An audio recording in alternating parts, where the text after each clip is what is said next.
ዛሬ ይህና አሰራርና አጠቃቀምን እናያለን። ሰላም ውድና የተከበራችሁ ቤተሰቦች እንዴት ናቸው? ሰላም ናቸው ወይ? እንኳን ወደ የመንዝ ወርቅ ዩቲዩብ በሰላም መጣችሁ። አመሰግናለሁ። አዳዲስ የሆናችሁ ለቻናሉ ዛሬ ገና የመጣችሁ እንኳን ደህና መጣችሁ። ቻናሉን ላይክ እንዲሁም ሰብስክራይብ በማድረግ ቤተሰብ ይሁኑ። አመሰግናለሁ። ዛሬ እንግዲህ እንደምታዩት ይህና አጠቃቀም ይዤላችሁ መጥቻለሁ። አዲስ አይደለም ግን አዳዲሶች ስለምጠይቁኝ ነው። ሂናው ላይ ሎሚና ጨው ለምንድን ነው የምትጨምረው ያላችሁኝ የጠይቃችሁኝም አላችሁ። አይ ቲንክ ቪዲዮውን አታዩት መሰለኝ ከመጨረሻ አላውቅም። ሎሚና ጨው ሂናው ላይ የሚጨመረው አንዳንድ ፀጉሮች አሉ። የሁላችንም ፀጉር አንድ አይደለም። አንዳንዱ ፀጉር ቶሎ አይዝም። ለዛ ነው እንዲይዝ ነው፣ ለሌላ ለምንም አይደለም። አሁን ወደ አሰራሩ አብረን እንገባለን። ሌሎች ግብአቶችን ጠቀማለሁ። ይሄ ጥቁር አዝሙድ ወይም ደግሞ ብላክ ሲድ ነው። ሁላችንም እናውቀዋለን። ይሄ ተፈጥሮ የሆነ ነው ለፀጉራችን ቀለም ከለሩ። እንደዚሁም ደግሞ ሮዝመሪን፣ የደረቀው ሮዝመሪን እርጥቡም ቢሆን ይቻላል፣ ችግር የለውም። ትንሽዬ 1-4-5 የሚሆን ቅርንፉድ ፍሬ። እነዚህ ፀጉራችንን ለማለስለስም ሆነ ለማጥቆር ይረዱናል ማለት ነው። ከሂናው ጋር አብሬ ነው የምጠቀመው። ላይክ በማድረግ አብራችሁን ቆዩ። ከዛን ውሃ እንጨምርበታለን። ጊዜ ከሌላችሁ የፈላ ውሃ መጨመር ትችላላችሁ፣ ወይም ደግሞ ትንሽዬ 1-5 ደቂቃ ያክል ጋዝ ላይ ጣድ አድርጋችሁ ታፈሉታላችሁ ማለት ነው። ወይ የፈላ ውሃ መጨመር ትችላላችሁ፣ ችግር የለውም። እሱ እንደ ፍላጎታችሁ እናሳድረዋለሁ። ይሄ እንግዲህ ለፀጉራችን በተለይ ጥቁር አዝሙድ በጣም አሪፍ ነው። አንደኛ እሱም በሂና መልክ ተሰርቶ ገበያ ላይ ይውላል ለፀጉር ለፎረፎር፣ እንደዚሁም ደግሞ ከስሩ ነጫጭ ለሚያሳክክ በጣም ፍቱን መድኃኒት ነው ጥቁር አዝሙድ ማለት ነው። ቅርንፉድም ደግሞ እጅግ በጣም ጠቃሚ ነው ለፀጉራችን። ይህን የምናደርገው ከውሃ በተሻለ በዚህ ስለምናዋህደው እንደዚህ አድርጌ የተወሰነ አፍለቀልቀዋለሁ ማለት ነው። እናንተ ከነዚህ ውስጥ አንደኛው ከሌላችሁ ያለውን መጠቀም ትችላላችሁ። ከሌለ ሁሉም ከሌለ ደግሞ ጥቁር ሻይ፣ ቀይ ሻይ ማለት ነው። ሻይ የምንጠጣው ሻይ እሱን አፍልታችሁ በሱ መዋሃድ ትችላላችሁ። ይህን አሁን ከለር እንዲወስድልኝ እኔ አሳድረዋለሁ። መዘብዘፍም ትችላላችሁ፣ ችግር የለውም። ያው ለሂና መዋሃጃችን እስከሆነ ድረስ በጣም በትንሹ ነው የምናደርገው። የተረፈው ፀጉራችሁን መለቃለቅ ትችላላችሁ ማለት ነው፣ ችግር የለውም። እሺ፣ በዚሁ አጋጣሚ ይህንን እንደዚህ አድርጌ አሳድረዋለሁ ማለት ነው። ሁሉንም ከናሰሩ እንደዚህ አድርጌ አሳድረዋለሁ። አለማሳደርም ትችላላችሁ፣ ግን አቀዝቅዛችሁ ነው የምቀላቀሉት ካላደረ ማለት ነው። ውሃችን እንደምታዩት ልክ እንደ ሻይ ከለር ይዞልናል። ጥቁረቱ በዚህ መልኩ ነው። ይህ በነገራችን ላይ ፀጉር ያሳምራል፣ በጣም አሪፍ ነው። ሁሌ ብትጠቀሙት። የምጠቀመው ሂና ደግሞ ይሄ ነው፣ ከጥቁር አዝሙድ የተሰራ 100% እንደምታዩት ፀጉርን ድራይ ሪከቨር የሚያደርግ ማለት ነው። 100% ለተወሰነ ጊዜ ሪከቨር ያደርጋል፣ ወይም ደግሞ ከነበረው ከለር ተፈጥሯዊ ናቹራል የሆነ ከለር ይሰጣል ማለት ነው።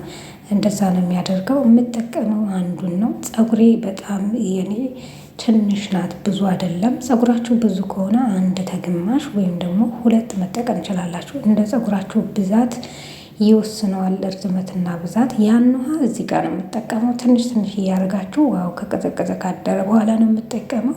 በጣም በትንሽ እያደረጋችሁ ሂናችሁን ማዋሃድ ነው። እዚህ ጋር ሂናው በደንብ ካላዋሃዳችሁት እንዲሁም ደግሞ አዋሃዳችሁ ካላቆያችሁት አይዝም። እውነቱን ልንገራችሁ ማለት ነው፣ አይዝም። አንደኛ ከቀጠና አይዝም። መካከለኛ አድርጉት፣ በወፍራሙ ቢሆን ይሻላል። ቀጭን ሲሆን ወደ ውሃነት ከተቀየረ ይፈሳል። እናንተ የምታረጉት ልክ መካከለኛ ውህድ ነው የምታዋህዱት ማለት ነው። ፈሰሰ ስለሚል መሬት ስለሚንጠባጠብ እንደዚህ ስለቀጠነ አይዝም እና እንዳይቀጠን አዋህዱት። እኔ ለእናንተ ለምን እንደማይዝ ባላቅም ሂና በጣም እንዲህ እኔ ጥቁሩን ስለመረጥኩት እንጂ ቀዩም አለ። በነገራችን ላይ ቀዩን መጠቀም ትችላላችሁ። እንዴ የፀጉር ከለር ከቀለም ይልቅ በጣም ነው የሚቀይረው። እንደዚሁም ደግሞ ለእጅ ለእግር ይነቀሱበታል እኮ እና ይይዛል። እንዴት እንደማይዝ እናንተ ጋር ባላውቅም ዞሮ ሎሚና ትንሽ ጨው መጨመር ትችላላችሁ። እኔ አሁን ሎሚ አላረኩም። ዛሬ ግን ለእናንተ ነው ማስረዳችሁ። እስከ ዛሬ አደርግ ነበረ። ጨው ግን ትንሽ አደርግበታለሁ። እና በሁሉም ሶሻል ሚዲያ ላይ ብትሄዱ እንዴት ፀጉራቸውን አጥቁረውበት ተጠቅመውበት ያሳያሉ።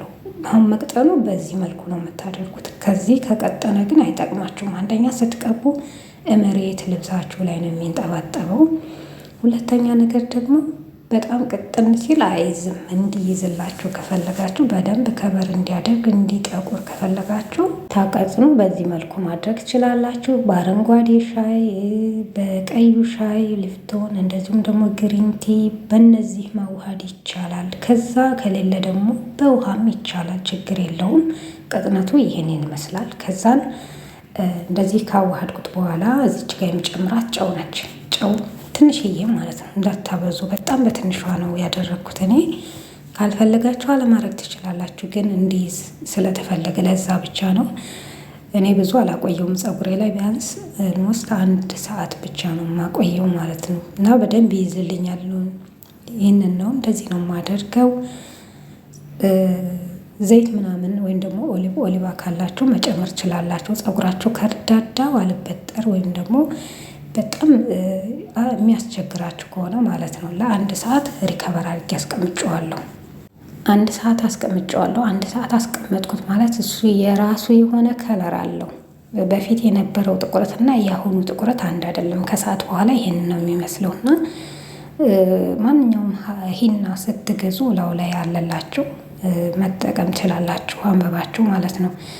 ከዛ 1 ሰዓት ከቆየ በኋላ እኔ ወደ ፈለግኩበት እቃ ላይ ገለብጠውና ፀጉሬ ላይ ለመቀባት ፀጉሬን አዘጋጃለሁ። በዛ ላይ ደግሞ ሳልነግራችሁ ፀጉራችሁ ንጹህ መሆን አለበት። እሺ፣ ይህና ቀለም ለመቀባት እንግዲህ ዝግጁ መሆን አለበት። እኔ ፀጉሬን ከታጠቁት 3 ቀኑ ነው። ምንም ነገር አልቀባሁትም። ቅባት ማንኛውንም ፈሳሽም ሆነ ጭቃ ቅባት አልቀባሁም። ምክንያቱም ቅባት ካለው አቧራ ስለሚሰበስብ አይዝም። ስለዚህ አትቀቡ። ዘይትም ደግሞ በዘይት የምታቀላቅሉ አሊዝ ካላችሁ ማለት ነው እንትን አትበሉ። እኔ ያሙለጨልጨዋል ብዬ ነው የማስበው። እና ዘይት አትቀቡ፣ ዘይት አትጨምሩ በጣም አብዝታችሁ ማለት ነው። ምናልባት ትንሽዬ ፀጉሬ ይደርቃል ከታጠብኩት በኋላ ካላችሁ ትንሽዬ፣ እኔ ከታጠብኩት በኋላ ፀጉሬ እንዴት እንደሚሆን አሳያችኋለሁ። ትንሽ ገና ቀባሳ አድርገው ነው ልስልስ የሚለው። ሲጀመር ይሄናው ፀጉር ያለሰልሳል መጀመሪያውኑ ማለት ነው። ከታጠባችሁት በኋላ ግን ካልቀባችሁት ይደርቃል። ካልቀባችሁት ወዳው እንደታጠባችሁት እርጥቡን ቅባት መቀባት ትችላላችሁ። ስርስሩን እንግዲህ ሽበት ካለባችሁ ፀጉራችሁን ግራ ያደርግላችኋል፣ ከበር ያደርግላችኋል ማለት ነው። ቢያንስ እስከ ወር ድረስ ፀጉራችሁ ጥቁር እንደሆነ የተፈጥሮ ከለሩን እንደያዘ ይቆያል። ደግሞ እንግዲህ እና ያው ለሁላችንም ፀጉር ይሆናል ብዬ ነው የማስበው። ምክንያቱም ከቀለም እየተሻለ ነው። ሂና ቀለም ፀጉራችን ሊጎዳ ይችላል የምትሏላችሁ። እኔ በእርግጥ ቀዩ ቀለም ተቀብቼ አላውቅም። ሂና እንደዚሁም ደግሞ አንዳንዴ በፊት ጥቁሩን ቀለም ቀባ ነበረ፣ ግን ፀጉሬ የዛን ያክል አይደለም። በብዛት ሂና እጠቀማለሁ። እንደምታዩት ሂና እንግዲህ ወይ በ15 ቀን አይደለም በጣም ቆይቼ ወር ከምናምን እንደዛ ሲሆነኝ አንዳንዴ ለውህድ እንደዚህ ይጠቀመዋለሁ። ሌሎች ግብአቶች እናንተ የምትወዷቸው ግብአቶች ካለ ከዘይት በስተቀር መጨመር ትችላላችሁ። እንደነገርኳችሁ ዘይቱ አላሲዝ ስለሚለው ነው፣ ስለሚያሙለጨልጭ ነው። ከዛም በደንብ ማሳጅ አድርጉት። ቀብታችሁ ማሳጅ ካረጋችሁት በደንብ አድርጋችሁ ይይዛል ማለት ነው። እና ማሳጅ ማድረጋችሁን ደግሞ አትርሱ። ይሄ ውህድ ስትቀቡ ወይም ደግሞ ሂና ስትቀቡ እንዲይዝ ወደ ፀጉራችሁ በደንብ ቅልቅል እንዲል በደንብ ማሳጅ ካደረጋችሁ በኋላ አበጥር። እኔ ማሳጅ ካረኩ በኋላ አበጥረዋለሁ። እንደምታዩት እንግዲህ የራሱ ቅባት ነው። ሂናው ራሱ የራሱ የሆነ ዘይት አለው ብዬ ነው የማስበው። በጣም ነው ፀጉር የሚያለሰልሰው። ለዛ ጨምርኩበትም በደንብ አድርጌ ማሳጅ አድርገዋለሁ። በደንብ ማሳጅ አድርጉት። የቻላችሁትን ያክል ማሳጅ አድርጉ ቀስ ብላችሁ። ከዛን ማበጠር። እንደገና ደግሞ ይህንን ሂና ስትቀቡ እንትን ካላችሁ ካልያዘላችሁ በኮመንት ግለጹልኝ። እስኪ ሌላ የተሻለ ነገር ካለ ሪኮመንድ አደርጋችኋለሁ ማለት ነው። በነገራችን ላይ እኔ የምቀባው በዚህ መንገድ ነው። ፀጉሬንም ደግሞ መጨረሻ ላይ ታጥቤ አሳያችኋለሁ። እኔ 1 ሰዓት ነው የማቆየው ፀጉሬ ላይ፣ ከዛ ውጪ አላቆይም። ከዛም በታች ከሆነ ደግሞ አይዝም ማለት ነው። ለዚህ አሁን ሁሉንም ያዳርሰዋል። በሚዶ እንደዚህ በደንብ ካበጠርኩኝ በኋላ ጥቅልል አድርጌ እስር አድርጌ ስቲም እንዲሆን በፌስታል እስር አድርገዋለሁ። ከዛ ሌላ ሻሽ መደረብ ትችላላችሁ። ስራችሁ ወደ ስራችሁ ቀጥሉ። ስራችሁን እየሰራችሁ ጠብቁት። እሺ ከ1 ሰዓት ቆይታ በኋላ መጥቻለሁ። ፀጉሬ እንደምታዩት ይህንን ይመስላል ቤተሰቦቼ። ጥቁረቱ አትጠይቁኝ፣ በጣም ጥቁር ነው ያለው። በቃ ተፈጥሮን ነው የያዘው። እንደዚህ የተፈጥሮ ጥቁር የሆነ ይሰጣችኋል ማለት ነው። በዚህ መልኩ ፀጉሬን አጥቁሮልኛል። ታጥቤ ደግሞ ምን እንደሚመስል አሳያችኋለሁ። አብራችሁን ቆዩ። በዚሁ አጋጣሚ ቻናሌን ደግሞ ላይክ እንደዚሁም ደግሞ ሼር እያደረጋችሁ የምታበረታቱኝ ዩቱበር ቤተሰቦች እንደዚሁም ዩቱበር ያልሆናችሁ በጣም አመሰግናለሁ። ይህንን እንደዚህ አድርገን መጀመሪያ በደንብ ከላጋችሁት በእንትን ከታጠባችሁ በኋላ ፀጉራችሁ አይያያዝም ማለት ነው። ይሄው አሁን እንደዚህ ልስልስ አድርጎ ጥቁር አድርጎልኛል። የምፈልገውን አይነት ከለር ሰጥቶኛል። በዛ ላይ ልስላሴም አለው። እጄን እንግዲህ ዛሬ ጓንት አላደረኩም። እንዴት እንደማስለቅቀው አላውቅም። ሳምንት ይፈጃል ማለት ይቻላል። ይይዛል እና እጅ ላይ አይዝም ያላችሁኝ ያላችሁ ያው በደንብ ማሳጅ አድርጌ ልታጠብና እመለሳለሁ ማለት ነው። የሁላችሁ ታጥቤ ተመልሻለሁ። ፀጉሬ እንደምታዩት ይህንን ይመስላል። ምንም አልቀባሁትም። እርጥቡን ነው። በፎጣ እንኳን አንትን አላልኩትም። ከዛ ጭቃ ቅባት አለኝ እዚህ ጋር። ጭቃ ቅባቱን ብቻ ኦልሬዲ ላይላውን ወይም ደግሞ ዛላውን ቀባና አበጥረዋለሁ። ውሃ እንዳለ ፀጉራቸው ውሃ እንዳለ በፎጣ እንኳን ሳታነሱ ማለት ነው። በፎጣ ራሱ አላነሳሁትም እኔ። ውሃ እንዳለ ፀጉሬ ጭቃ ቅባቱን ቀባሁለት፣ ላኩት። እዩት እንዴት እንደሚሆን። የኔም ፀጉር በጣም ነው የሚያያዘው። ከታጠብኩ በኋላ እንደውም በጣም ይያያዛል ካልቀባሁት ማለት ነው። ስለዚህ ቀብታችሁ በቃ ጫፍጫፉን እንደዚህ ጭቃ ቅባት ከሌላችሁ ባልዚም ቅባቱን በጣም ጠቅሞኛል። አሁን የተቀባው ቅባት በነገራችን ላይ ራሴ የሰራሁት ቅባት ነው በቤት ውስጥ የካሮቱ ቅባት ማለት ነው። ባለፈው የሰራሁት በጣም አሪፍ ነው።